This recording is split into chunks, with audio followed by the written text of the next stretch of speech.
Well, Dave, we wanted some action, and we're now starting to get it as the NHL trade deadline approaches. Our coverage here on the fourth period brought to you by Betway. A couple of trades on Wednesday evening. We'll start with the Montreal Canadiens sending Ben Chiarot to a team that we've been talking about going all in, and that's the Florida Panthers. Yeah, they get a first round pick in next year's draft, 2023. They get a fourth round pick this year, and they get a college prospect that they're very high on. They need to sign him, but they're very high on that kid as well. And Montreal retains 50%, which is very important, and I'm sure we'll get to that later, but 50% of Sherrod's deal.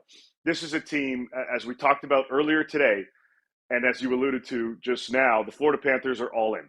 They have other irons in the fire. They're really fishing to see how they can really propel themselves as a legit Stanley Cup contender beyond how good they already are. And when you've got the firepower up front, when you've got a healthy Aaron Ekblad and the decor that they've got with a very solid goaltender in Sergei Bobrovsky, they're just deepening their roster even further. They cleared out some money earlier today, like we talked about earlier, with Vetrano going to New York. Montreal's eating half of Chiarot's salary. This is a very strong move for the Florida Panthers. You know, it's funny because you look at this Florida Panthers team and you see what they have right now on paper, and to me, it looks like, okay, if you're a guy that is looking or you know you're going to get traded, you might want to go to the Florida Panthers. And also, that's the team that I still really, Dave, don't think that they're done yet. No, I agree with you. I don't think they're done either. I think the money offsetting here with Vetrano going to the Rangers and then the Habs eating half of Sherrod's deal, I think that basically gives them in and around the same amount of money that they had to play, a little bit less. I think they're around 3-4 million in cap space. But, regardless of what happens, they're still very much in on Claude Giroux. Those conversations, I spoke to a couple people today after the Chiarot deal was done, and they told me that it had no bearing on their potential to acquire Claude Giroux. Now, obviously, there are some other teams in that mix, but it would not shock me one way or another if that ends up happening. There are a lot of people around the organization in Florida that believe that they have a very strong chance at making that happen. It's just a matter of making the money work.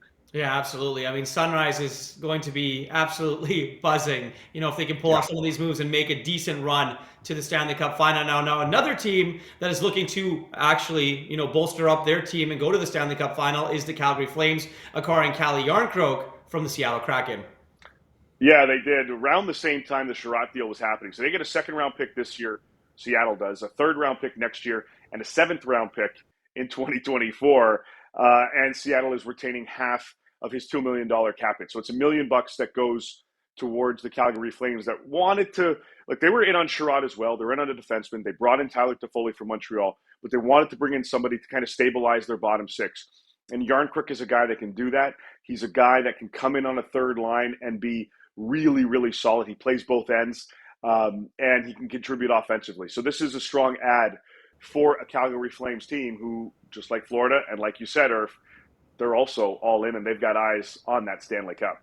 Yeah, David, thank you so much for this. Fun fact, Calle Jarnkrok and Elias Lindholm are cousins, and they also come from the same hometown as Jacob Markstrom. So a lot of connections there in Calgary with the Swedes. David, again, thank you so much for this. I'm sure we'll be hearing a lot more over the next few days leading up to the trade deadline on Monday. As always, our coverage here on the fourth period brought to you by Betway.